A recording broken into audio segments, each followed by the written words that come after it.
বাবা, তোমার সাথে একটা বিষয় একটু কথা বলার ছিল। বল। বাবা, আমি বিয়ে করতে চাই। পাত্রী আমার পছন্দেই আছে। কে? শমশের চাচার মেয়ে জুই। ওর কি মাথা ঠিক আছে? দুনিয়ায় কি আর মাইয়া নাই? শমশের তারে আমি দুই চোখে দেখতে পাই। তার মাইয়ারে নাকি ও ভালোবাসে।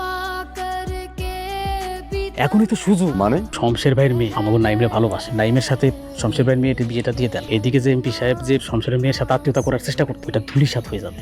তোর আইডিয়াটা খারাপ না। তুই আমার বাড়িতে আসলাম আমি অতীতের যত দুঃখ কষ্ট রাগ অভিমান সব কিছু ভুলে গিয়ে ছেলে মেয়ের মুখের দিকে তাকিয়ে তোর সঙ্গে আত্মীয়তা করার জন্য। কিসের আত্মীয়তা? তোর মেয়ে আর আমার ছেলে ওরা দুজন দুজনকে ভালোবাসে। মস্কারা করো? এমপি সাহেবের ভাতিজা মিল্টনের সাথে আমার মেয়ের বিয়ে হবে? তুই এই মুহূর্তে আমার চোখের সামনে থেকে দূর হ। এমপি সাহেবের ভাতিজার সঙ্গে তোর মেয়ের বিয়ে দিলে তোর গদি আরো শক্ত হবে। অবশ্যই। আমি আগামীকালকে এমপি সাহেবের বাড়িতে যাব। ওদের এই যে গভীর ভালোবাসা, যে প্রেম লীলা, এই প্রেম কাহিনী আমি এমপি সাহেবকে তুলে দেব।